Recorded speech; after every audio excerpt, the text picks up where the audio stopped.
have a guest today. This is someone who is one of my, I would say, in my top 10 YouTube channels that I like watching. Maybe more, maybe higher up there than that. I said top 10 to be safe. I didn't want to say like top 5, and then in my head think like, I think his channel will be like 6 or whatever. But one of my favorite channels, Pillar of Garbage, and a lot of people don't know this, but that's actually it's his name, Pillar. Well, Irish ancestry, so it's Pillar O Garbage, but of Garbage for the channel. But someone who makes incredible essays about pop culture and media and runs things through an intellectual and philosophical lens that I love, and I think a lot of you love. And I definitely think it's one of those channels. Sometimes when people say to me like, "Oh, you should make a new Wisecrack type thing where you talk about media," I'm like, just watch Pillar of Garbage, because he's already doing the thing. So why would I try to do that thing? But without further ado, let me bring Pillar of Garbage onto the show. How you doing? I'm good. Hey, Michael. Hey, everyone in chat. How are we doing today? Can you hear me all right? I can hear you, and I think everyone in the chat should be able to hear you as well. Nice. And I did make some comments about vague Britishness earlier. We can talk about, but I think, would you agree with me? I'm just going to jump right in with this. That there's a certain, or maybe I'll ask you this question. And is it doxing to say that you are an Englishman?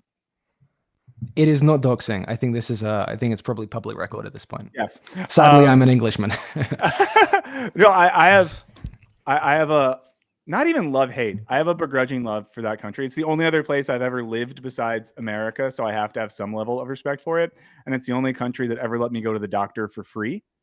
Yes, So one of my top 5 English things. I think that it made it worth living there to come back from school when I was there and have some of my parents' older friends be like, "Well, how do you like the socialist healthcare over there?" Yeah. After having to wait months and dying in the streets. And I was just like, I don't know. I called a doctor 2 days later. I went to the doctor. I waited for 15 minutes and saw a doctor.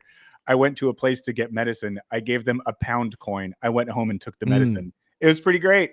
Although I know since I've It's lived like, there, you know, after you die on the street for the kind of 5th time, you get used to it. yeah, Hey, it's not perfect. You see but this it's here? something. But it's That's something. not a real tooth.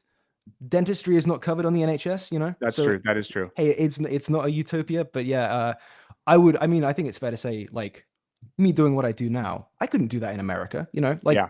I scrape by as it is. If I have to pay for healthcare on top of that, forget about it. So, Yeah. Like, shout out Clement Attlee one time. yeah. No, I can only do this because I have a partner with health insurance that I can use some of. But of course, it then creates that weird thing where I have to say things like, "Honey, Yeah. are you doing good at your job this week? Because if you lose it, I will die." But here's my question that I was going to ask for you. Ask to you. What do you think it is about English guys where they always end up being the ones who have like an intellectual obsession with atheism? Because so often it is like English guys who are the ones whose kind of Yeah. intellectual project is about how God isn't real. I think, well, it's, we've got like a, well, like 50, 100 year sort of cultural cycle of just casting the English guys as the sort of smart guys in the movies, Yeah. just because they sound a bit sophisticated. I think not to throw any shade at like atheist influencers out there. Hey, I don't know what you're doing, keep doing it. I'm sure you're smashing it. But like, I think there's like a brand of atheist sort of content creation that gestures toward intelligence in a similar way. So, hey, maybe we've just got kind of a confluence of factors. Yeah, I mean, there is something like when I imagine, a well-spoken atheist, they're definitely an English guy in a button-up shirt, and then like I feel like it plays well in America because there is a thing where like Americans associate Englishness with one of two things, like hooliganism or high levels of intelligence and literacy. It really is both of these things, the yin and the yang that kind of come together to make our country the singular place that it is. Yeah. Well, I just wanted to ask that because I'm going to talk about some English stuff later. But let's talk. I want to talk a little about your channel. We've never spoken before. I've been a fan of your channel for a while. I'm going to ask you a few things just because I'm curious, and I find that people have been interested in hearing about this stuff as well. What what led you to start spending a bunch of your time making YouTube videos? Honestly, I love origin stories. it was kind of, yeah, no, mine's not super interesting. It basically was, the reason I started at all was, so I was doing my master's. This was like 2020, 2021. I can't remember exactly, but I was trying to be a good little, good little citizen, staying in my room, not really getting out. What socializing subject were you much. doing? English lit, basically. Nice. Yeah. So I was, I was deep into the dissertation. I was, completely fucking burned out. Sorry, language. Am I cool to? You're allowed to let say my whatever you natural want. Englishman. Okay, Yes, cool. yes. You're, you pretend you're outside of the pub with one's mates, Yeah. speaking however you would like. No, basically, I was just in a cycle where I was just basically doing my dissertation, or I don't know, playing Counter-Strike every day. And then I had a minor falling out with some of the guys I was like gaming with as like a recreational, let's try and make sure my brain doesn't kind of digest itself from burnout sort of thing. And I was like, well, what shall I do? I can't do my dissertation. That's work. I don't want to do that. So I was like, hey, why don't I just, I'm watching all these YouTube guys. Why don't I try doing that? So I made one YouTube video. It was, because at this point, hey, I know we're in a bit of a sophisticated space, philosophy, politics, theology, all of this sort of stuff. I'm just going to come out and say it. I like a superhero movie, right? Yeah. I like to watch the Spider-Man swing around and punch guys. Hey, so at this point, I'm with you. Just to be clear here and like clear there, I had drinks last night with a friend who also is involved in making content stuff, and we're just talking about how some of the movies being bad now, it just makes me sad because I want to like them and I want to go to them and be excited for them. So like I'm with you on that, and this is a safe place for that sort of conversation. Thank you. I feel safer for hearing that. Yeah. But no, I think the Loki Marvel Disney Plus show was wrapping up, and like people on the internet were being people on the internet in like discussion threads, and I was just like, this isn't right. So my first video is still public. I've not like archived any of my videos yet. Just like a defense of the Loki finale. And I was like, hey, that was fun. I didn't know at all what I was doing. This was the first time I'd recorded voiceover or definitely edited video or whatever. And then like a few weeks later, or maybe I don't know. I don't know the time frame on this, but shortly afterwards, one of my favorite guys in like the comic book discussion side of YouTube, Nando V Movies, he was doing one of these like collaborative playlists that some people do, like that. Here's the theme, videos about this thing, and anyone can submit one. So I was like, sure, I'll try and make another video. And I did another one on a similar kind of superhero-y topic. And that just like got tons of views, like second video ever, really poorly made. But I think in like a couple of weeks, I had like 60,000. Yeah. So like I got monetized sick in the first month, right? And I was like, hey, well, this is kind of fun. Let me just keep doing this as like a kind of side thing. And then I guess I graduated, finished my degree, did not get hired anywhere. Most of my time was spent, obviously, applying for jobs, very unsuccessfully. But on the side, this had become my sort of main hobby, and I was earning a little bit of money from it. Yeah. And then it kind of got to the point that I guess, I was spending half of my time applying for jobs, half of my time making YouTube videos. And it was like, I kind of need money, right? I'm a person, I exist in the world. You are a person. Money would be helpful for me. Why am I spending half my time doing this thing that gives me no money when I could spend all my time trying to do this thing that gives me a bit of money and kind of take it to a thing that maybe gives me more money? And that was, in retrospect, not a very smart choice, but it's the one I made. And it kind of worked out a bit, so that's why I'm making videos all the live long day. Yeah. But so I like that sort of origin story of how you've done stuff. But something that like a trajectory on your channel is that kind of slowly, and it seems like more and more so in the last year or two, I feel like there's been more of an injection of like non-media topics, and I guess a little bit more discussion about stuff happening in the world and not on screens, or using the stuff happening on screens to mediate stuff happening in the world. And I'm wondering if that was like a thing that you have consciously thought about, or more just like you talk about the stuff that you're thinking about, and sometimes you think about stuff that isn't Spider-Man kicking people. I think it's more of the latter, but it's kind of partially it's like around the time I chose to, put all my eggs in this basket. And as that process went ahead, part of it is that like you spend your whole time doing something, if it stops being a hobby and it starts to become like your kind of primary kind of output into the world, you want it to, I think it's natural to want it to be a bit weightier, to reflect Yeah. the things you care about a bit more.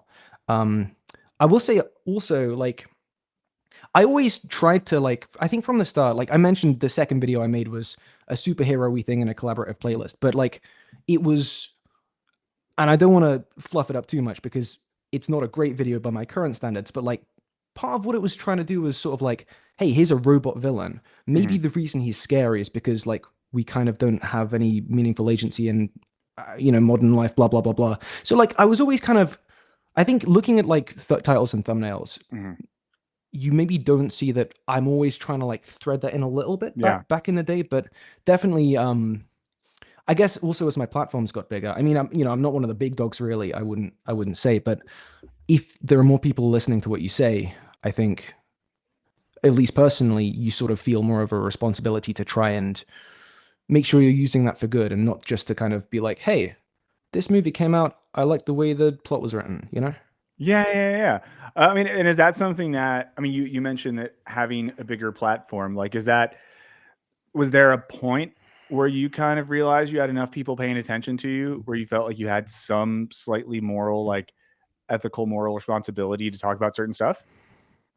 I think the first time I felt like that was I don't do this so much anymore, but I think a lot of people started paying attention to me because I would make videos kind of reacting to people in the sort of pop culture, discussion space who were like sort of grifting on like, Yeah.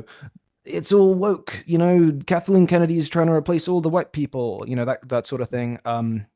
I think it was I remember like feeling the sort of responsibility a little bit more when I was a bit more kind of niched off in that world, and like it was also full of these guys who were getting all the views, and like I was making videos about whatever movie, and like my comments were just filling up with people just saying the dumbest shit, and it's like obviously you've just got this from this fucking idiot saying it on this channel, and I don't know, it's just like I don't want to say I wanted to clean up that side of YouTube because I couldn't and I didn't, and I was way smaller then, but it's just like you see enough of that sort of thing, and it just I feel like you have to say something. And a good thing about me maybe moving away from that kind of topic a little bit recently is you've seen so many more people in that kind of pop culture, maybe nerdy fandom space of YouTube sort of pick the not that it was ever my baton, but like kind of pick the baton up and do similar things.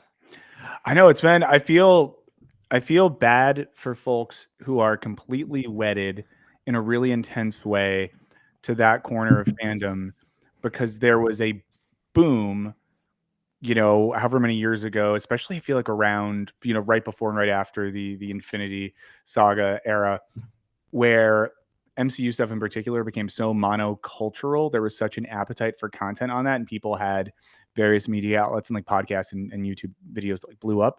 And as it's kind of lagged, I feel like there's people in that space who now have to figure out what to talk about or how to talk about it. It makes me sad that that's where we're at. Pivot question real quick, as someone who appreciates that side of culture.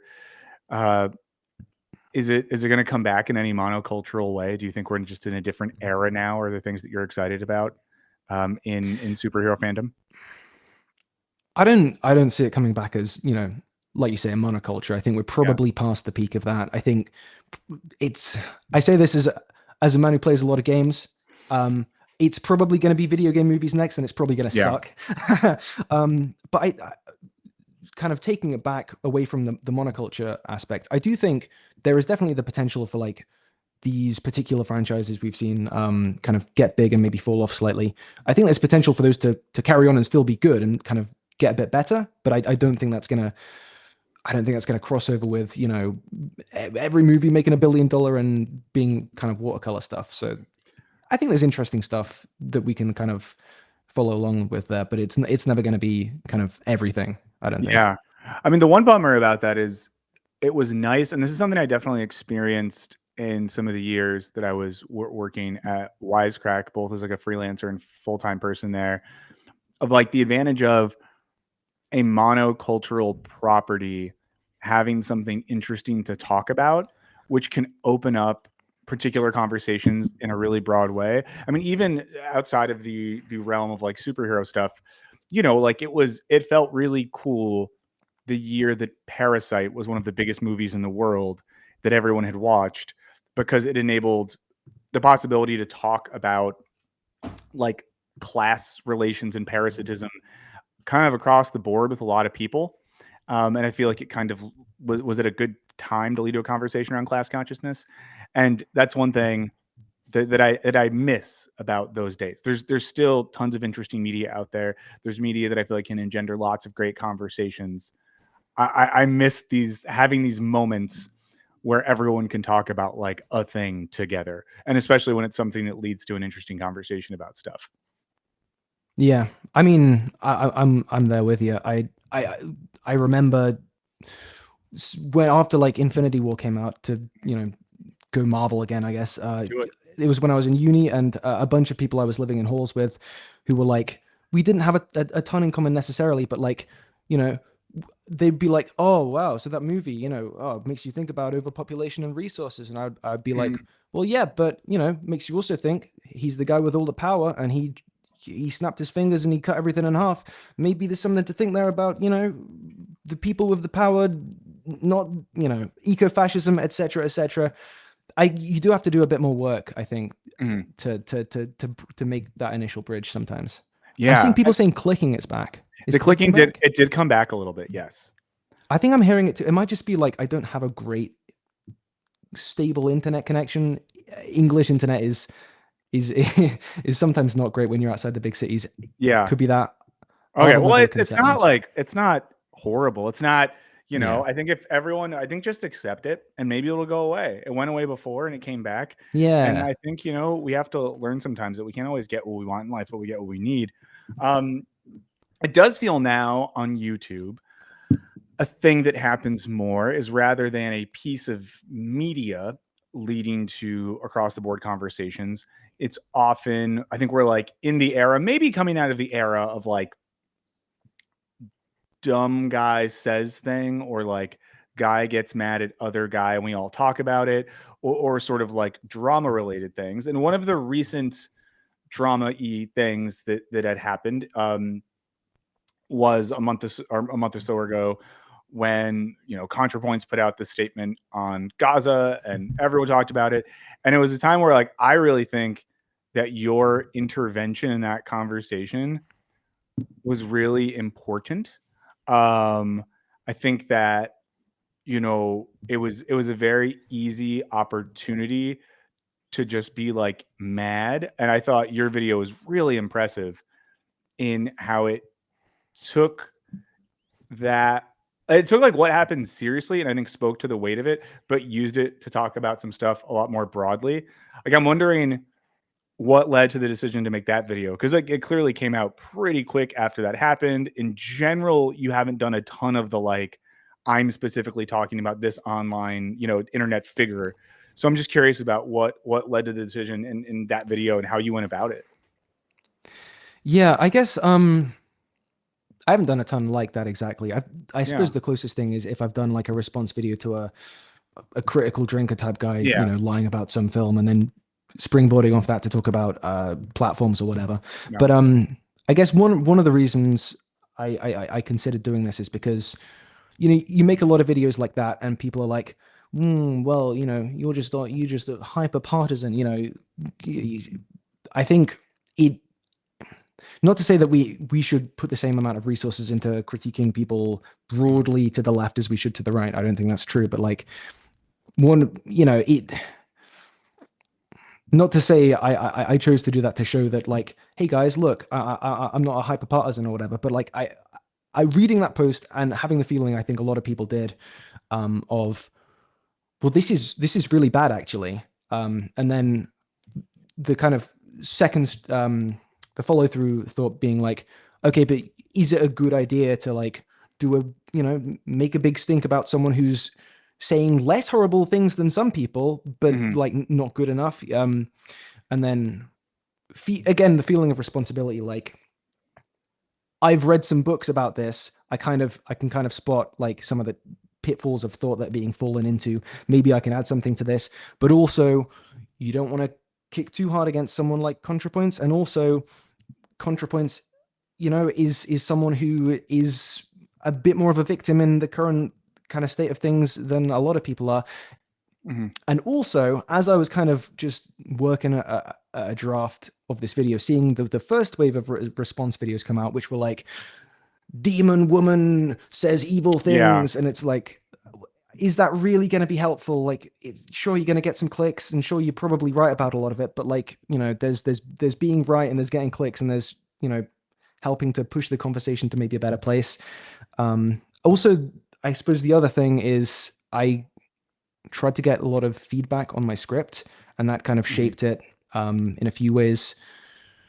I'm in a couple of like YouTube essayist Discord servers, and some people on there very helpfully gave thoughts that kind of led me to draw out the conclusion of it a little bit more strongly. That it's not about ContraPoints.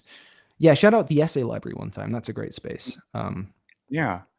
That's cool, and that's cool that you do that. Is that a kind of regular part of your process, kind of getting feedback and interacting with others about your scripts and your ideas?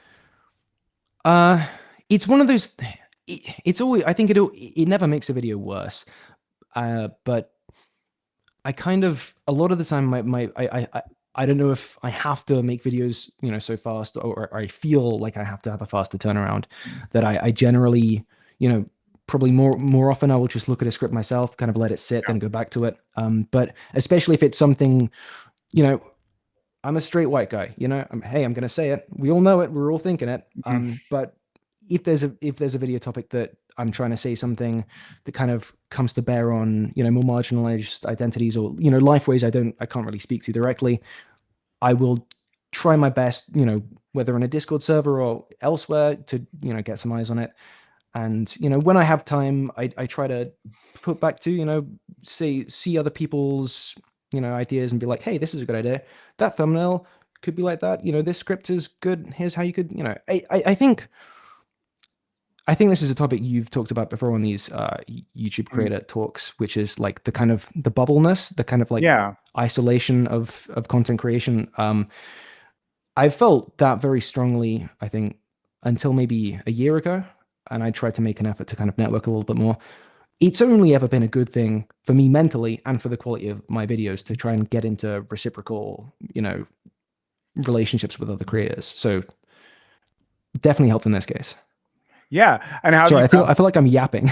No, listen, I always talk on this show. You don't. So I'm more interested in hearing what you have to say about this sort of stuff. I wonder, was that like a hard thing for you initially when you started trying to connect with other people creating things in the space, or was it did you find it easy when you went about that? I didn't find it easy. No. Okay. Because I feel like I'd be interested to hear how you kind of exist in relation to this feeling, because obviously you had an entryway into this that is not quite the same as mine. But it does sort of feel, because people look at your channel and you have a video that does really well and you get a bunch of subscribers and they're like, oh, wow, it's pillar of garbage. He's got 100,000 subscribers or something. But I'm just sat in the same room I was a year ago making the same videos. It's still just me there. But you recognize that looking at yourself, but then you will also see like, oh, I'm watching a video by this creator I like. Someone else I like's reading a quote in it. They must be best friends, and they must always be, all of these other creators must have these, really healthy, flourishing sort of creative relationships, and I don't, because they all hate me. And the thing that sort of, obviously, I knew that was stupid on some level, but very relatable. I get that like internal process. Yeah. So that's I think sometimes it would be like I pop into a live premiere or a live stream of someone, and like they respond to me and I'm like, oh, okay, this is cool, or vice versa. I think one of the first things was, do you know Zoe B, the creator Zoe B? She's great. She was in one of my live premieres like a couple of years back, and I was like, what? Okay, that's Yeah. awesome. And then for the next few videos, I was like, this one has to be really good because Zoe B might watch it. Mhm. And that's one of the upsides of the kind of parasociality thing. But what it really was for me that kind of broke that thing, cycle, whatever, and got me to like feel better about reaching out to people and stuff was I just started like emailing people or reaching them on social media and being like, hey, do you want to read this quote in my video? Mhm. And they'd be like, yeah, cool. And then you talk from there, and it's like, okay, awesome. Now I know someone. Now this person's inviting me to this server. Now now I'm talking to all these people on this server, and it's a nice cycle, Yeah. No, that's great. And it's so cool to hear that that's been your experience and that's what you're doing. Because it is a thing where I think like it doesn't seem to be a bad side to making stuff on YouTube thing as communal and collective and supportive as possible. But I can think of a million bad reasons for things to be isolated and siloed Yeah. and individual. Like I know it was something that I am lucky in that my entryway into doing YouTube stuff was working at a pre-existing team. So I kind of came into it in a more collective way. And then I've had a bit of a transition to what does it mean to do something on a much smaller scale, mostly on my own. And I think, a thing that I have like a decision I made kind of early-ish, but still kind of recently was like, I think I'm going to be okay with like not paying myself as much as I maybe need to or should so that I can like have other people working on stuff with me.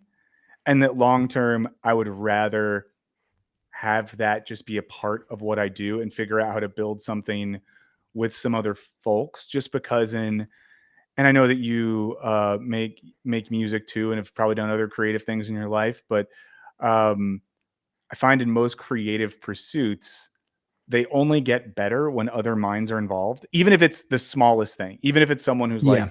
what if you use this reference here instead of that? What if we use this clip instead of that? What if you framed it this way? So I think, and I guess too, like, I don't know if you've ever felt like this. I think, you know, there can be a mindset when making stuff, especially on a platform where you're competing for attention, which is like, I need to get the attention.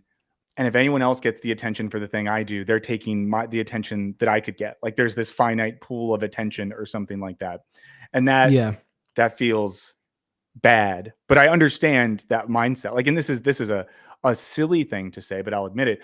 I mean, I'll first say I think this is relevant to the ContraPoint things we were just talking about. Like, I think it's so cool that Lindsay Ellis put this big video out that deals with genocide and empathy and all these other things. I think it's so cool that she's raised, like hundreds of thousands of dollars for Gazan children. But part of my brain, when I first saw that yesterday, I was like, shit, I have a Miss Rachel thing coming out. And I was putting Yeah. Miss Rachel in the thumbnail. And like that's a real thought that I had. Now, we don't even have, this is silly to say, it's I don't think we probably even share that much audience because she's huge, one of the biggest channels out there. I don't think anyone would think like when I put a thing out about Miss Rachel, like, oh, you're copying. But there's that like thing that clicks in. I know the feeling. Yeah. The Yeah. intrusive thought. And Yeah. it's hard to like get rid of it completely because, on a vibes level, it sort of feels like, okay, like there's kind of like a data space for this topic, this specific combination of ideas that's being created by, in this case, Lindsay Ellis coming in and dropping a thing that's getting everyone talking. And like, well, if I'm not there, if it would have been better if I was the one to start that ball rolling. Now, if I'm not kind of, what's the thing where like a biker rides behind another biker? Oh, yeah. Or like drafting off their or something? yeah, whatever it's called. If I'm not doing that soon, then like the kind of algorithmic juice is gonna have all drained out, and and that's probably silly, but like also we don't know because hey, chat, just to peel the curtain back for a second, we don't have any idea how YouTube works. They say hey, it's just click-through rate and view duration, but I could point to 50 videos with great stats there that didn't take off. We kind of have to go off like vibes in cases like this sometimes. So I definitely am with you in having that sort of familiar sort of bugbear thought of, oh no, someone's just made a really good video about something I feel that is important, but they did it just before I could. Yeah. Whereas I think then the best version of the thing is that we we talk about things in overlapping ways that contribute to a larger conversation. Because of course there's one model of doing stuff, which would be like, Lindsay Ellis puts the video out. And like, I hope no one does this, but someone probably will do this, where then someone might make a reaction video that's like, Lindsay Ellis did this now, but actually here's why it's bad, or here's the problem, or Yeah. here's why the way she used this quote, whatever. So there's a way in which like it's like conflict, not conversation, or conflict, not community. And I think the better thing is like someone makes a video exploring a thing and someone else in the space makes another video that explores a similar topic from different angles with a different perspective and like contributes to a broader conversation. And I think in a way too, like, and this is very idealistic of me, but a thing that I mean, for example, you see this in right-wing media spaces. A thing that at least the American right-wing media is really good at is like they're all on each other's shows. They all promote each other's stuff. They make stuff together.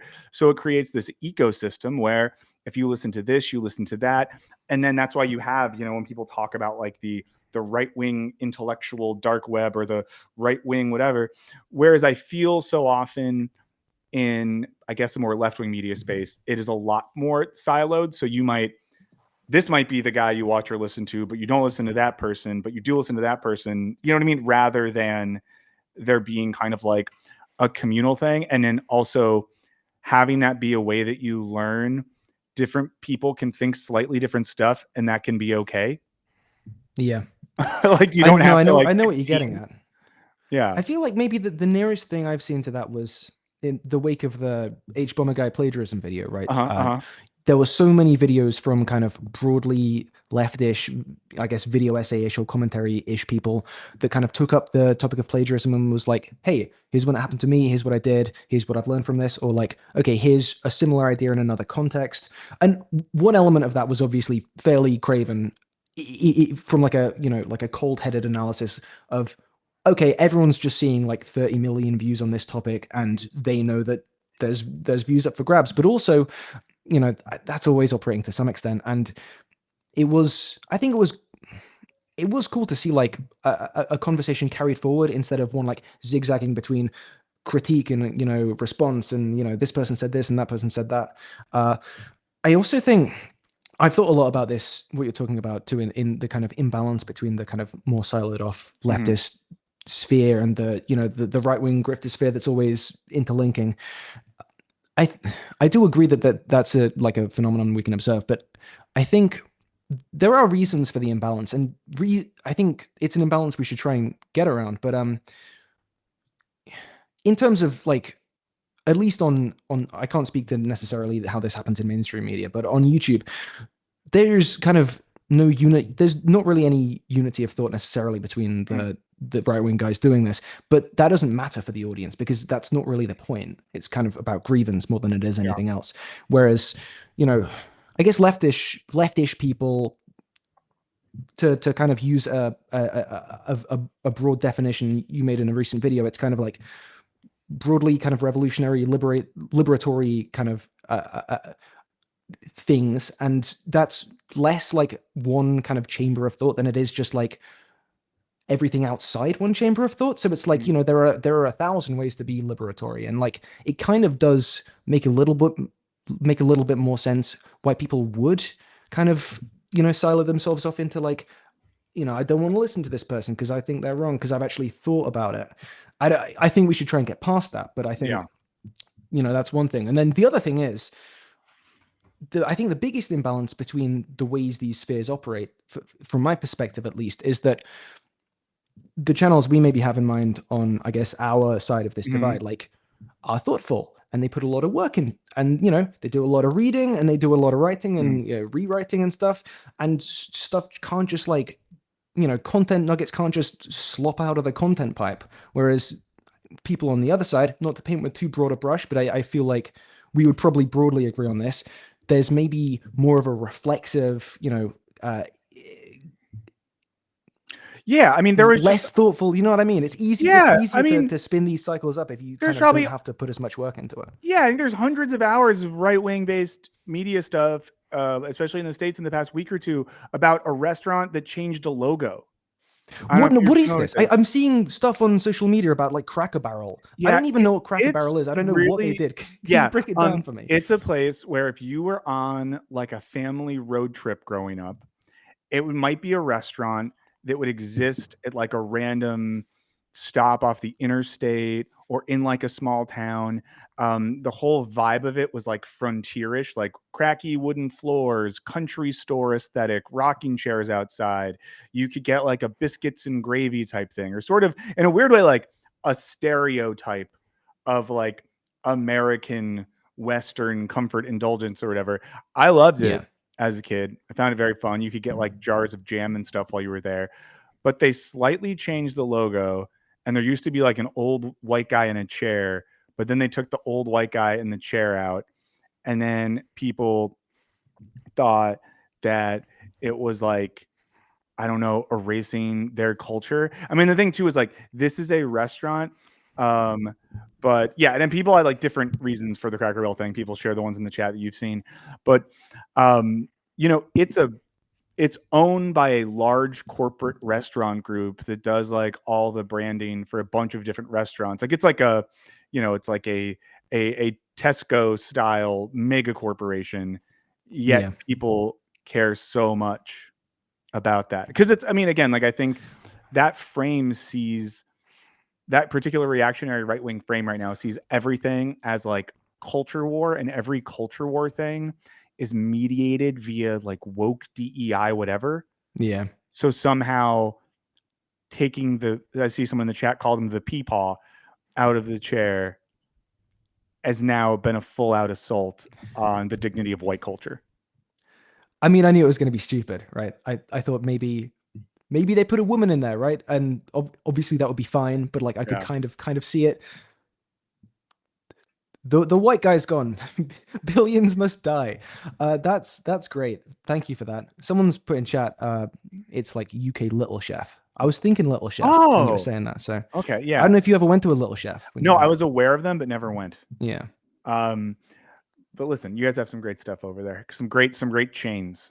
I think in some ways your chains are better, but that's a well. Well, maybe at the end we can have a UK versus US chain restaurant debate. But yeah, I think you're right that like the ability of one side of folks to do that is much higher. I do think then what gets replicated a little bit, and I'm willing to believe that at least 50% of the people that do this are well intentioned. And I guess I do this to an extent sometimes, but I think it then creates this sense where people, again, 50% of whom I think are well intentioned, are like, well, we have to do that too. Like we need to Yeah. have our more progressive, smart, left wing reaction to stuff, which I get, but then it's hard to do that without falling into this trap where it's like we're just sitting around talking about how the other guys are dumb and we're not dumb, Yeah. but they're Are there not dumb. better things to talk about than Cracker Barrel, right? You know, it's the Yeah. conversation is being controlled, even if you're fighting the good fight. I mean, that's why, and I've gone a good while without referencing this channel because I don't want to be accused of glazing, a word I still don't fully understand, but I know it's bad. I know you're not supposed to glaze things. But I think like the person that does this right, in my humble opinion, is RM Brown, because it's just absurd. Like he takes this absurdist, weird comedic look at the worst right wing people on the internet, and it's not like rage baity. And I think in a sense, by not being rage baity and just showing how silly it all is, it undercuts the power of those things. Whereas I think some people make content that will respond to the same type of stuff that RM Brown responds to, and they like get mad and yell about their politics or whatever. And it's like, Yeah. we don't have to do that. Like some of the stuff, it's like the Cracker Barrel thing. Like we don't need to have a debate about it because it's just silly, and it is silly, and we don't have to take it super seriously. We can take seriously that there's reactions to it, but I think that you know, and this is something that I've like been asking people about recently, and there's a video that I have coming out Friday that gets into this. Like, and if you have thoughts on this, I'm very curious to hear them about how then you balance doing the stuff that you want to do, and you've spoken pretty clearly about the kind of moral impetus for the stuff you make. It seems like clear that you do think there's some form of ethics to this, but like balancing that with the fact that, you know, God damn it, sorry, someone don't say I'm glazing RM Brown in the chat. I'm so mad at you now. But how you balance all that with the fact, and I think something we all have to think about, and I think this is the thing people like probably don't talk about enough, but like the balance of, you want to have a video do well enough to get seen. You want to make some money. You want to have this be sustainable. So I'm wondering like how you think of that, because I do think some people get really cynical with it. But yeah, how do you navigate that balance internally between the good you're trying to do with your creative work and the cold, calculated logic of, you know, YouTube's attention grabbing desires? I guess there are two answers here. One is, you know, I guess it's sadly it's not very rigorous and dogmatic. It's more vibes based. We do have little guys inside us that kind of say things. You know, you get a feeling, if you know, if you get a feeling like maybe am I going too far with this, then, you know, maybe you should ask yourself that question. I like to listen to my little guy. I think generally he's kind of, you know, he's got some good ideas. But then part two is I've come to, yes, you know, I stopped worrying, and now I love the YouTube algorithm in a sense. Yeah. Because, like, you know, I could over engine try and get the balance just right, you know, put someone's face in the thumbnail, be really attention grabbing, and kind of, you know, make a few videos like trying to sort of exploit the sort of the conflict incentive on YouTube, but like redirect it to the right place or whatever. But also, I've come to learn that I can't predict what's going to make a video do well at all. So like, I'm not even going to try and bother to like dial it in and walk right on the line. I'd rather just walk on the side of the line that I feel is, you know, clearly all right. Case in point, I guess the ContraPoints video, like, Yeah. I could have put her face in the thumbnail. I could have got like a really sort of evil looking frame, and like, you know, I could have, one little choice I made in that video was, I always talk about her in terms of ContraPoints rather than Natalie, and I feel like the reason I did that is because it feels more personal if you go by names, and it feels like you're kind of drawing on an idea of a connection, like maybe a betrayed trust in leftist YouTuberdom or whatever. That's like kind of a vibe, like a secondary kind of indexical meaning that like I kind of read when other people were doing that, and I didn't love it. So I was just like, even if these things make the video do a bit worse, like, I'm not going to do them. And as it turned out, you know, this video is another one where the stats look great, and then it got like 80K views and petered completely off. I think that probably would have happened even if I'd, you know, gone a little bit more risque with it. So it's like, you just kind of close your eyes, throw darts, and like eventually enough of them hit that people see what you're talking about, and hopefully you make enough money. You know, that's. And I really like the way you articulated why you chose to say ContraPoints. And actually, I had this thought. I talk a little bit about ContraPoints and Philosophy Tube in my next video.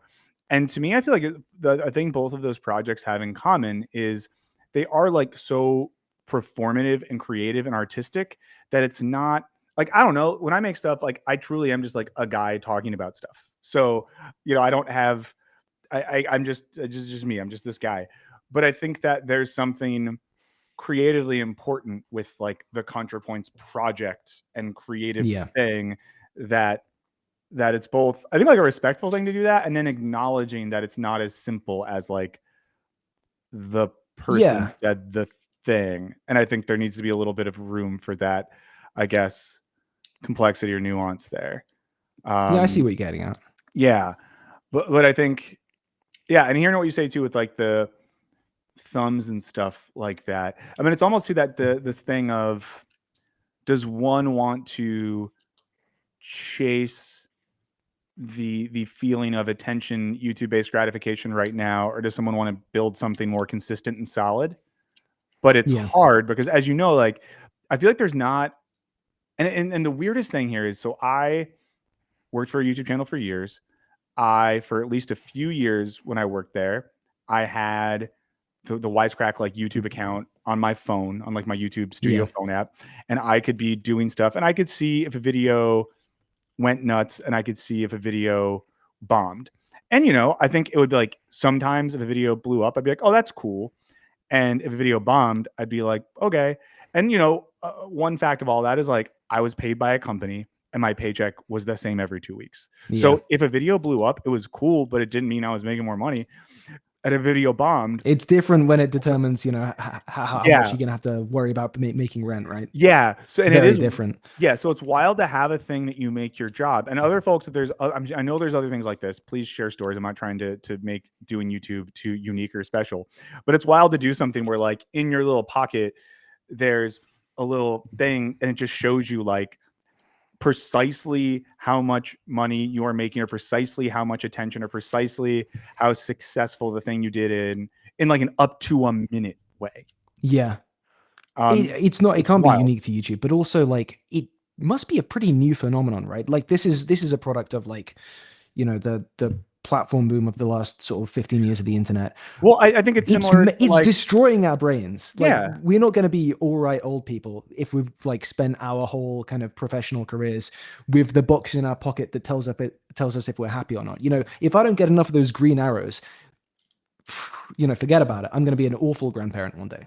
Yeah. All my dopamine will have just withered up.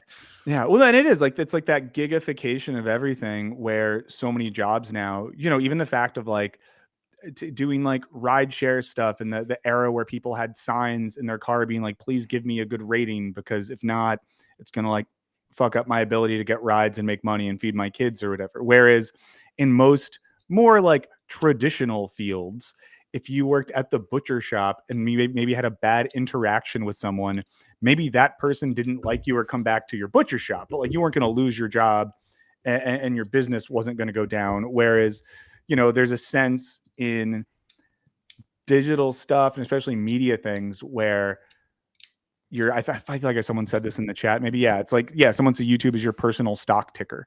So it's like and it is like when you look at YouTube analytics, like you see lines going up and lines going down. So it's like looking at the value. And I think like a thing, I feel like there's a lot of conversations that people are going to be having in the YouTube space soon. One of them is going to have to be at some point, like, where does this go? And by that, I mean, like, is it, because I have heard some people say, and like when I talked to Ben from the channel Sisyphus 55 recently, he kind of just said straight up, like, I am doing different stuff with my life now. This is the last year. I'm going to treat the channel kind of like full on like it is. And when I finish grad school, I'm going to try to get I think he's doing a PhD in psychology or whatever. It's kind of like, I'm just going to do a different thing. And his attitude is a little bit like, this isn't sustainable as like a life thing. Yeah. So I'm doing something else. I think there's other folks out there who view it as a thing they want to do indefinitely. I don't know if you ever have this feeling, but like I have the thought sometime of like, if YouTube just turned off, or if I like had a stroke and said something really problematic on stream that everyone clipped and used to cancel me, what do you do from there? So I don't have any answers to this, but I think it's a thing people are going to have to continually reckon with. And I get like, I think that things like Patreon are good. I'll say that, and not Substack, because Patreon, as far as I know, has never sent a swastika to a bunch of its users. But I still think even from there, like, does this lead to other stuff? Is there another model of this? Does it just work indefinitely? Are these skills transferable? Where does it all go? Yeah. I guess there are two responses. Like, obviously, I think about this a lot too. Yeah. I think probably everyone in our line of work does.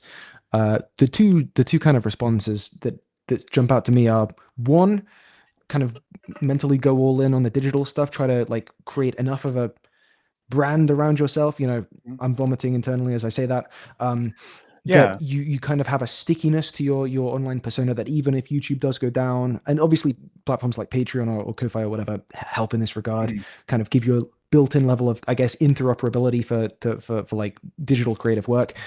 Hopefully that's an avenue that's going to work. And I think, it's probably a good idea to have some eggs in various baskets, right? And the other thing is, you see some creators doing like talks at Mhm. conferences or whatever, or like writing books or something.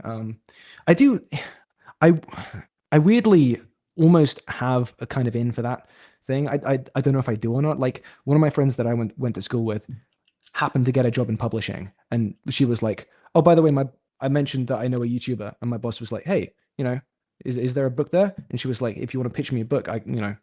So like, if I was sensible, this is probably something I would try and get up. Yeah. One of the reasons I haven't is like I don't know what I do a book about. I'm barely figuring out this YouTube stuff. That's a whole other thing. I don't want to just try and Yeah. do a book like, hey, 5 things I learned being a YouTuber. That's what a waste Well, of an opportunity. But like, is that going yeah. to come around again? I don't know. No, and I think that's true. Like I think, like I thought it was cool when like Alice Capel put out a book a year or two ago. I know Jared Henderson has a book he's finishing up right now. These are Um, people that I trust to have enough kind of worked out, systematically sort yeah, of interesting yeah, thoughts that they could fill up a book or two on the side as well. for sure. So I think it's a matter too of like wondering like, is there, and this is true for anyone in any field, but of like taking advantage of the lanes you have while you have them. And it's something Yeah. I've thought about a bit. So I was listening last night while cooking dinner because I can never do anything in silence. There has to be content constantly humming in my ears or else, Yes. the void will creep up on me. But I was listening to this podcast, Past Due, that this rapper Open Mike Eagle and this writer Anna Marie Cox host. And I think they like, it used to be a different podcast. It recently shifted to where they talk to people that work more or less in like the creator economy about how the fuck they make things work financially. And they've had quite a few like YouTube people on. And they had, I think it's Ian, the Innuendo Studios Yeah. guy Yeah. on. And it was interesting, like hearing his talk on there because an element, and I really don't mean this in a critical way, which is like, oh yeah, this sounds like a creative person who made their creative thing their job, but it's probably like bad with money and doesn't have a business brain and made some not malicious, but like bad decisions. And I'm someone who's made so many bad financial decisions that's put them in a weird spot. And I kind of think two things are true. Like, one, I think a lot of people drawn to this sort of thing maybe aren't like business minded people. And I think two, a lot of those same people might feel ickiness about like when you said earlier, you referred to like thinking of yourself as a brand and you felt weird saying that because it feels like icky. But I think in a sense, like why do people on the right sometimes make these more successful, or even like good liberals make more successful businesses out of their Yeah. media apparatus is A, some of them are like good at business and they have those minds. B, they don't feel any type of way about it. And I think Yeah. there's like, because I remember when I first got laid off and decided like, fuck it, I guess I'll keep doing this. One of the first people I had a really long talk to just privately was CJ the X. And a thing I talked to CJ about it, they kind of brought up with me was like, let's talk about money in a way that was like very blunt, but in a way that was Yeah. just like, no, if you're going to do this, you have to think about this stuff. Like you have to think about where money is going to come from, how you're going to pay taxes. If you're going to work with people, how do you pay them? How can this thing happen long term? And there's so many videos out there that are like how to make a good video essay, how to do this, how to build, but not as much open conversation about how to do this thing and do it well and make it a sustainable living. And then Yeah. which ends up with the wave of videos we've seen recently of people that are burned out, that are having to ask for money, all that sort of stuff, which again, I'm not criticizing that at all. Um, I'd rather just a world where there's some more sustainable ways to do that and where we talk about it Yeah. more and where there's like models for that. Yeah, I mean, I have a lot of thoughts on this. Yeah. Obviously, first thing is probably to point out that you're kind of seeing me negotiate this problem in real time. Mhm. Hi everyone, you're seeing my face right now. That hasn't happened before. One of the reasons felt like I needed to sort of be more kind of personable, put myself in, because I'm gonna probably eventually start putting myself in the videos as well. One of the reasons I feel like I should do that is like, if you are reminding the audience you're a person, then like you probably are going to get more people, I guess, invested enough Yeah. to sign up to Patreon Also, or let me whatever. just say something here too now, buddy. How dare you not put your face in videos? You're like this like good looking guy with a good head of hair. We all assumed you didn't put yourself in the videos because there was like an accident when you were a kid and both eyeballs melted into one big eyeball or something. Like, give me a fucking break. But No, go ahead. this is the real reason I'm doing the face reveal now. I'm making sure the internet's image of me is like this Oh, hairline here, you know, no yeah, further let's back. give it some contrast. Yes. So everyone gets like hair, no hair. I have the hat line, so I'm gonna put the hat back on just because of that. But but all that to say is yes, please start showing your face in videos. The world deserves to see it. Well, And one of the also reasons, you'll have like, people thirsting after you, man. Do it when you're young and not old and washed.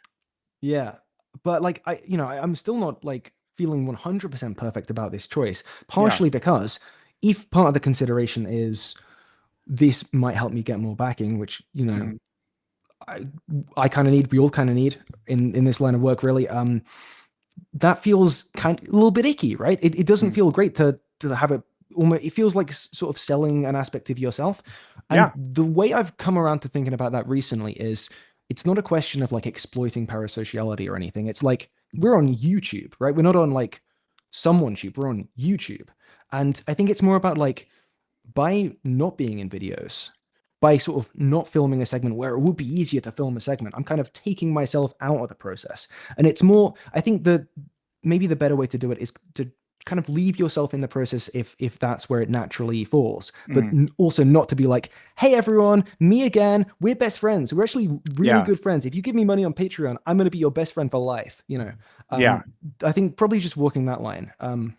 I did have some thoughts what you were saying earlier about Innuendo Sorry. Just, Studios, yeah. So because talk about that. I want to respond to one comment where someone said, okay. "Does Michael still do the thing where we can peer pressure him into doing mushrooms on stream?" Not today.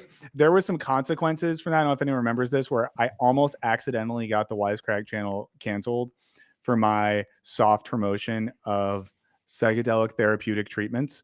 Um, we'll have a day. We'll have a day like that, guys. I have some ideas. But I want to get back to this conversation. But it'll come back. So you said you had some thoughts about the Innuendo Studio situation.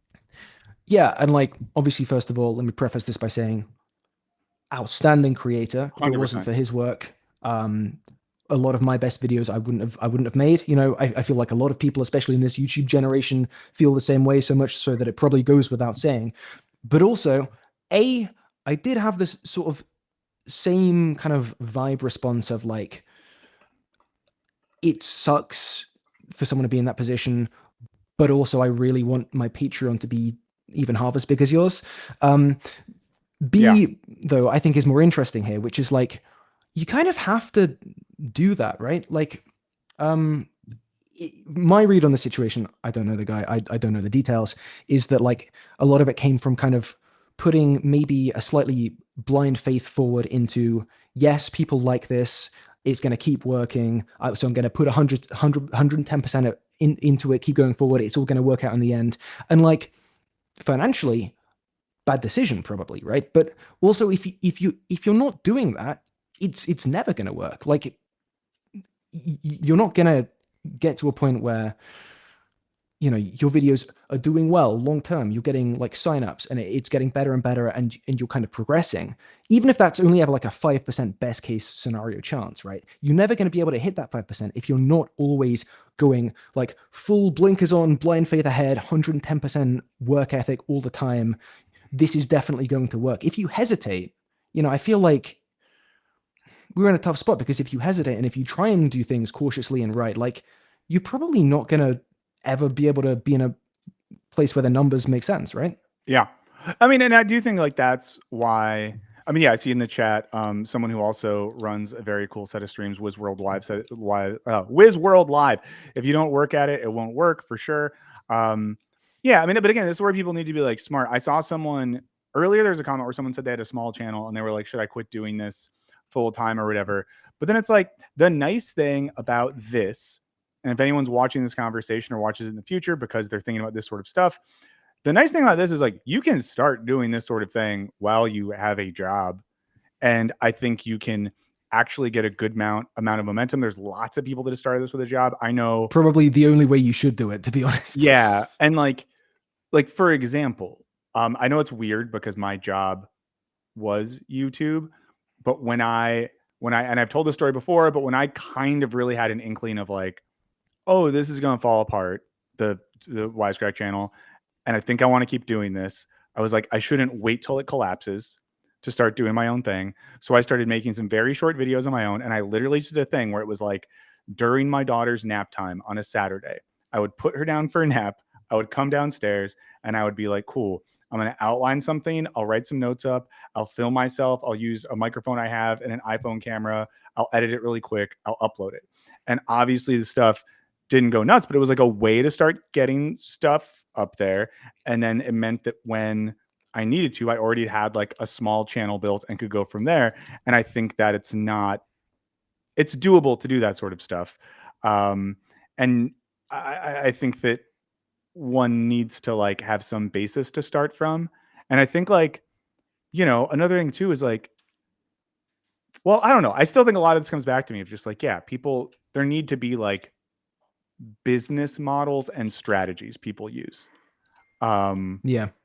when this happens. And I don't have one. Like a thing that I'm planning on doing is, at least for the time being, I want to make a video like every 6 months about how it's going and what I've been doing and like what worked and what didn't, to try to let people have a sense of that sort of thing and explore new ways of doing it. But yeah, it's a tough one. And just to, again, like we both preface this, again, the talking about Ian from Innuendo Studios, not a critique. It's a hard situation. And fortunately, he's been open about it. Unfortunately, that's the situation he's in. And I do think that like it's an opportunity for other people doing similar things to try to learn from it and try to Yeah, figure out. you gotta have a plan, even if you don't know if it's gonna work. Like, I've recently, tried to set myself a goal of getting to like 200 Patreon members by the end of the year, Mhm. or like Patreon YouTube supporters or something. And Yeah. like, I'm gonna, try and plug it a bit more. Try and be a bit more public about it. Just because having something to work to means you're not kind of just standing still. Like, and it's the Red Queen paradox, right? You run as fast as you can and you kind of don't move forward. So you have to find like that extra 5%, because otherwise, I mean, the YouTube algorithm really is like, it's a device designed to intake massive amount of content and Mhm. make sure enough of it is find, good enough bits and be pushing those that it retains enough users to keep being profitable, or whatever, right? So, what isn't relevant to that is individual mid-sized channels continuing to be sustainable. Like, churn is kind of part of the system, Mhm. almost. Like, it kind of relies on there always being too many people working too hard, and then Mhm. that being a filter to pick out the very, very cream of the crop, algorithmically speaking, and boost that. And then maybe next year, you're not in the cream anymore. So like, Mhm. if we lose sight of that, as is very easy to do, like, we're not going to have long-term or even probably Yeah. medium-term careers in this. Well, and this is why I think it's more interesting sometimes, because like it's one thing to look to people. So there's a thing, and again, I do this not in a way that's meant to be shit talky, just to be honest about their success. Where in my video that's coming out Friday, it talk about like the Patreon numbers of people like ContraPoints and Philosophy Tube, and they're immense. I think such that like in some cases it seems like ContraPoints is probably making like tens of thousands. Yeah. Is someone saying something crazy in chat, by the way? Sorry, I don't have anyone modding or whatever, and I just saw someone Oh, someone's throwing shade. fascist Fascists or like you are shitty who thieves. are we? Am I the fascist? Who is Alexander the Greer? Who is Plato? Frauds like you. Yeah. It feels nice to be put in the same category as Alexander the Greer. Yeah. Who does anyone feel like modding? If anyone if anyone who I know wants to, is the person who's the person being crazy? Let me, sorry that you have to deal with this. See, this is my low stakes way of doing stuff. Is it the It's kind of like so a demonstration, though, right? Like, it would be yeah. great if you could have someone modding, but also, that's another Yeah. Here, bit of let kind of me just, unpaid labor you've got to ask I someone to do. know. There's a couple people on here right now. I kind of just want to like give mod if they want it. So you don't have to do this. Let's see, can remove. Sorry this is happening right now. Let's see. Do you mind awfully if I like grab a cold one? Is that going to mess Go with go the grab a cold one. No. monetization? Yeah. Don't. We're all good. This isn't monetized anyways. Who is saying crazy stuff in here, guys? I'm just so curious. Is there anyone else I know in here I can make a mod that I trust? Tyler, I think I trust. Oh yeah, where's Sean? Let me make Sean a mod. And also, this is like, let me do this. If anyone who I just made a mod, including whatever, remind me and I can like give you something or Venmo you or upgrade your Patreon or do something. Okay. Cool. We have Grease there. I think Eddie is working. Someone said there's no mods, they're gonna twerk. Yeah, if you say that I should trust you guys, it means I can't trust you. Okay, cool. There's a few right there. If anyone else really wants to, you can. Cold one acquired. What do you got? I'm just curious. Oh, nice. Asahi. Nice. Yeah. Very classy. Very classy. Bit of a foam situation there, but we've recovered, you know? Yeah. Let's see. I'm just gonna add Tyler. I'll add you as well, just in case, but I don't want anyone to feel like pressured by this. Oh, here, you don't have to. And here, I'll put Allie on as well. Let's just invite everyone in. Fuck it, we ball. But how about this too, guys? I'll tell you guys this now, and this relates to the conversation we're having. I am in the early stages of making some merch stuff. So if I just made you a mod now and you do it and you want to help, I will send you some free shit. You might have to remind me, but I absolutely will do it. But yeah, I mean, I think like that is one, like a thing, for example, like that. And then there's some other people, like another person who I think has been, when I've talked to them both publicly and in privately, has been helpful and earnest about like the money and business side stuff is like Jared Henderson. I think he's like a smart person about that. And I think someone who's just like worked in the real world for a bit before doing YouTube stuff, which kind of helped, but has like a good earnest POV on things. And I think too, for like left-leaning people, there's a weird thing where, people get judgy if they perceive someone to be making money. Like, I mean, I saw one person got mad at me for something dumb. And I think my new rules, I'm just going to ignore everything that's dumb, but was like projecting how much money I make based on various external factors. And like, they were wrong and they didn't take into account taxes, and they don't take into account that I like pay people to do stuff for me. But a random related thing I'll say here is I think sometimes there's also a thing where the streaming video essayist podcast internet person lifestyle can create really unhealthy boundaries and make people work way too much. So like I think of someone, and to be clear, this isn't a critique, but if it is, this is someone I could beat up, so I don't care. But like Hassan Piker, who I could beat up with my fist. Yeah, he can take a day off, right? Yeah, but I'm like, but he works so much, and there's a part of me where I'm like, it is cool that he has fostered that community and does so much. But then I'm just like, if you're making enough money to let yourself work 40 hours a week or less, it would also be cool to model that. Like, so this is a thing I'll say out loud right now. Like, if I could have like a crazy goal, it would be like eventually to make enough to where I could like have at least a couple people I employed part-time or something, and we could like make decent money and try to have a 4-day work week. Because I think stuff like that would be cool and would be the future. But it's hard because man, I'd settle for a 5-day work week. Yeah, it's rough. Yeah. It's because like, you want to.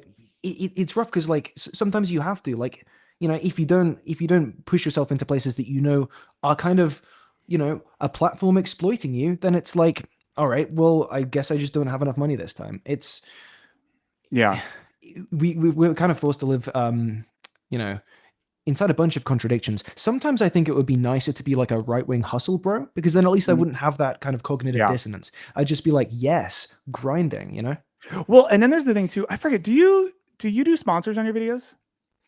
Yeah. Well, when I can get them. Yeah.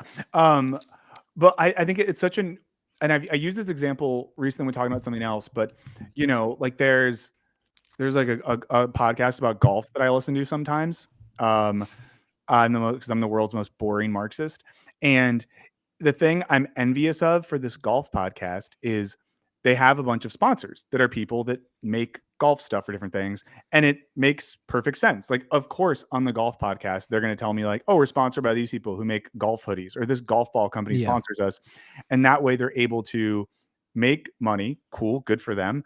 Um, in a way that also feels like there's synergy between like the concept and the product. I think, and to be clear, someone in the chat said, "What's my beef with Hassan?" There's no beef. It's a joke. I don't know him personally. I like what he does, and I was joking about beating him up because, for those of you who don't know, I'm a physically small man, and he's a physically large man, and he could break my head if he wanted to. But if he's watching this, Hassan Piker, I will fight you in the street. But I think it's hard then in the space that we're in too. It's like, do you? It's hard to negotiate because there are like brands that people feel gross about, and I understand that, but I also don't judge people. The flip side is people are fucking fucking weird about sponsors in like audiences, and like it's not their fault. It's like, it's part of the parasociality push and pull. There are negatives there, but like, example, right? So last year I did an ad for Raycon. I'm not being paid to say this, guys. I have them right here because, they gave me a free set of, earbuds that are actually pretty good. They last a long time. They sound fine for like podcasts and stuff. So I use them. But like, I do the ad and everyone's like, oh God, he's shilling Raycons. Everyone knows their shit. But it's like, I mean, they're probably not like the best earphones in the world, but like if the bar for what is okay to advertise is you have to only advertise things which like are not only not exploitative in the way of something like I don't know, HelloFresh or whatever was going on there, insert brand with controversy here, right? But it also has to be not exploitative in the like the common capitalist product sense of like they're making money from you buying it, and like they're it's the best thing ever, it's the best value for money deal that like is made only by people paid 80K a year, all that sort of thing. Like there's not much wiggle room in terms of people's expectations for like what's not hypocrisy for like people saying the sort of things we are. But it's the guy living in society and yet you critique it meme, really, at the end of the day, as far as I see it. Yeah. I mean, we can't do this and like not make money. What do you want us to do? Yeah, John in the chat said, how many times did you deal with comments on Wisecrack videos on anti-capitalism and people thought you were doing a capitalism? I mean, part of it too, and I used to think this sometimes, especially when we would have sponsors who I didn't love as much at Wisecrack. And there I had almost no say in, I had some say in what we took and what we didn't take, but we were owned by a company. We had multiple people on the team that needed to get paid. Yeah. So like, we had to do what we had to do. But there was times where I was like, if I can take whatever amount of money, even if it's from a stupid company, and then use that to make a video that undermines the very logic of the thing that company espouses, like I still feel okay about that. Yeah. So yeah, can I raise my hand here? Yeah. I don't want to be overly specific right now because look, I don't know about what breaks the contract and what doesn't.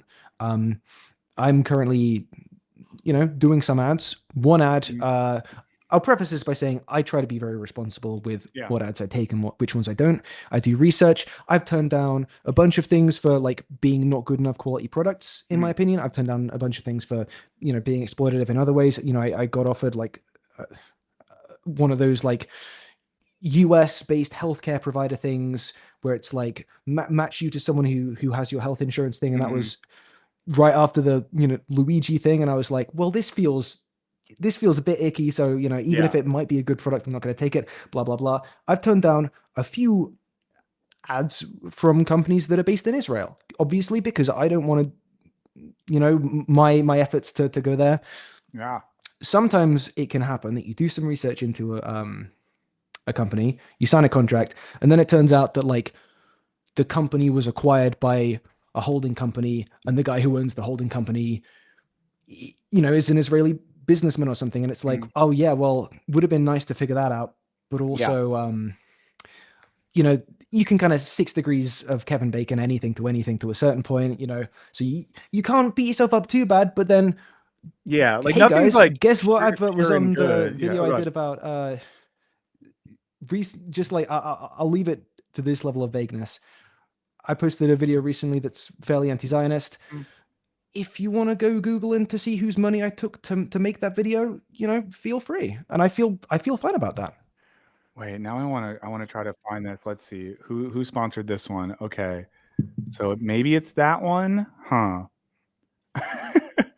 uh okay. I see you. I think I see what you're saying. All of that was just for legal purposes in Roblox.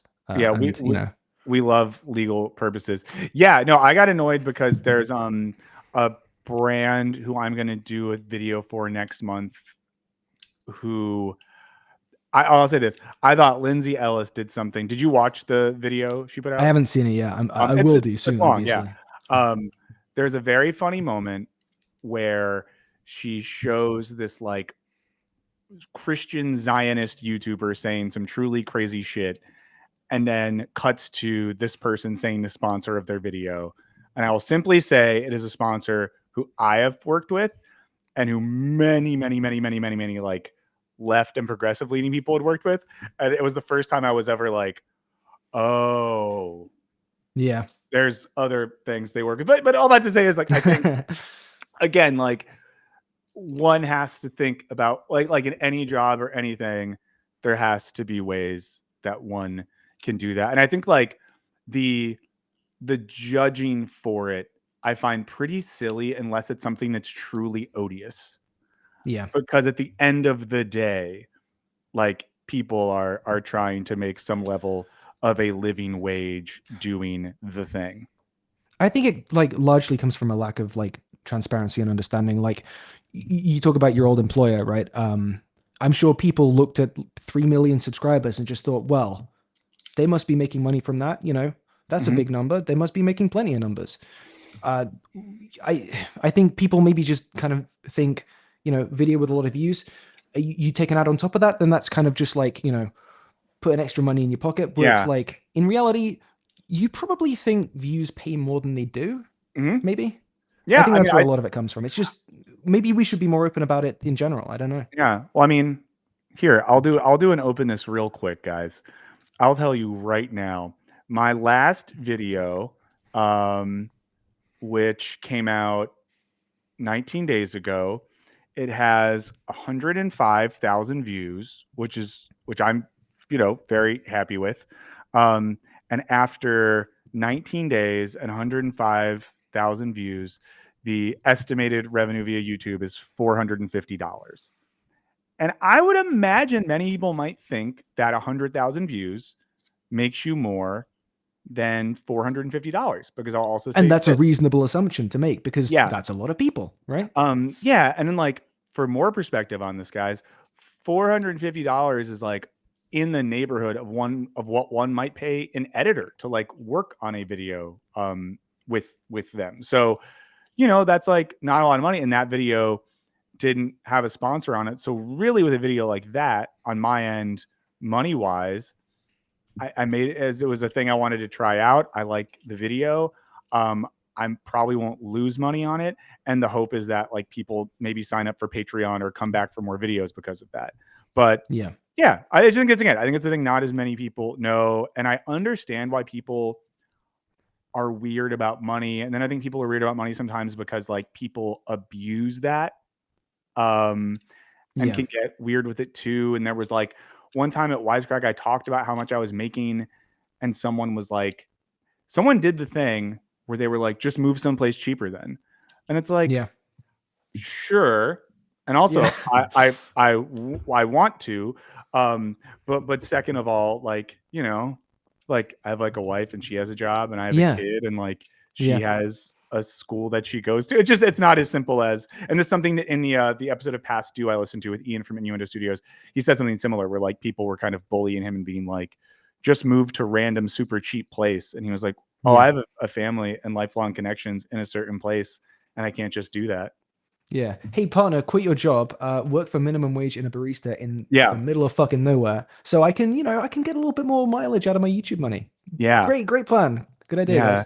Do you know about the Canadians who have their YouTube studio, their collective thing they do together? I've heard whispers of this. Yeah, Yeah, from the little I've heard, it seems like a great idea to kind of pool yeah. resources in that way. I know I want to go to Toronto and see what they're up to sometimes. I know it's like it's drag and I Yeah. know We're in Hell is a part of that contingent. I know a few of the other folks and people adjacent to it, and they have like a physical space and they all work out of it and make stuff together and support each other.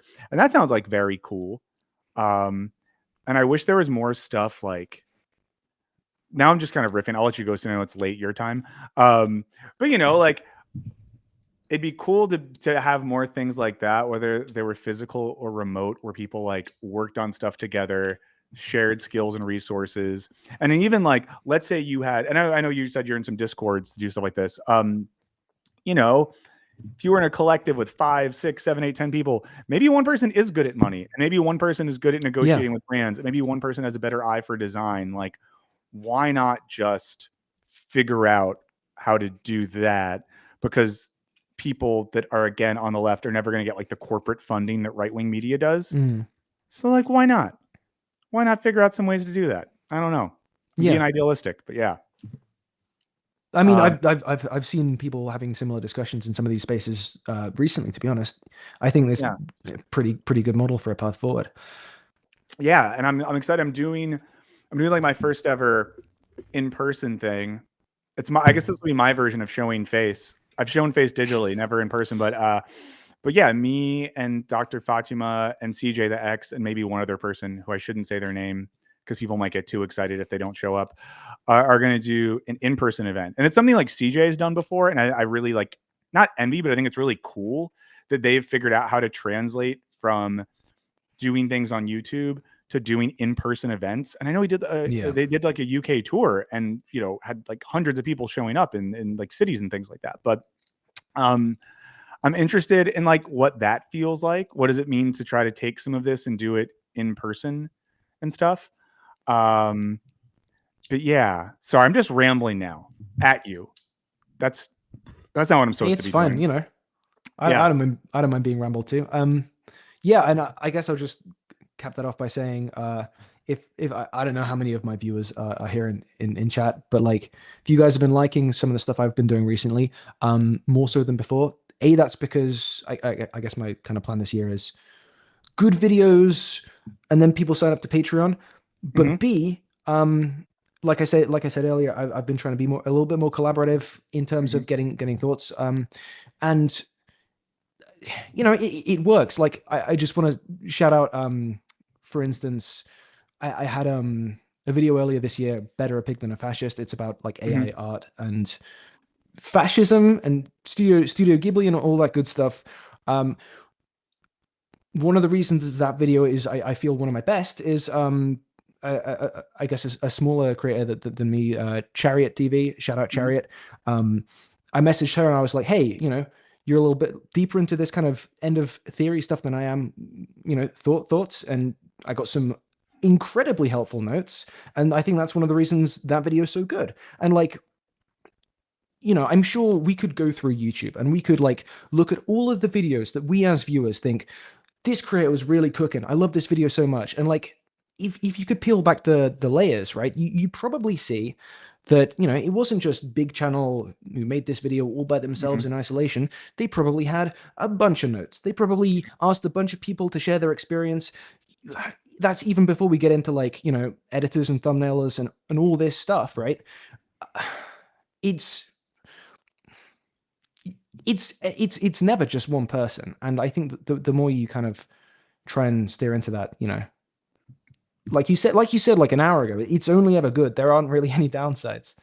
Yeah, and I think like, and there was I quoted this somewhere recently, but Cheyenne Lynn made a video kind of recently, and everyone, I'm posting Pillar's channel again in the chat right now a billion times in a row. Mods don't block me.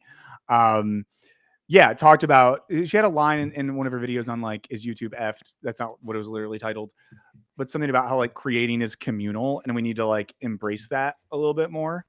and be aware of it. And I think even as like, and I think the cool thing as well about doing this is it's one of those things where everyone who makes stuff on this platform probably watches just as much stuff, if not more, than people who just watch stuff. You know what I mean? Like we are also people who consume stuff and are a part of these We are things. lovers of the craft. Yeah.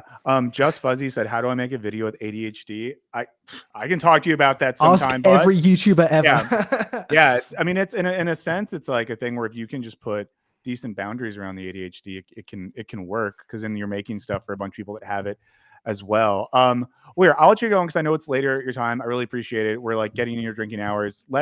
I'm so excited we finally talked. You're someone, again, whose work I've really liked for so long, and in your work, it's always, I don't know, you've always come across, it's just like a very kind and very thoughtful person. It's so nice to get to talk to you and see that you, of course, are a kind and thoughtful person that also has great hair. So something I can resent about you. But let's hopefully do this again soon. And of course, maybe find some ways to collaborate on stuff in the future. Thanks so much for having me. Thanks for being so nice to me. I've been, a fan of yours for, I think, probably far longer than, vice versa. I've been watching your old employer for years before that even. Would love to do this again sometime. Had a great time. Bye. Okay, see ya. Everyone, pillar of garbage, whose name I did not dox. And that was in the back of my head that entire time. Don't dox the name. Don't ruin someone's life. But again, if you guys don't already subscribe to that channel, please do. I think that if you haven't already watched your stuff, you'd like it.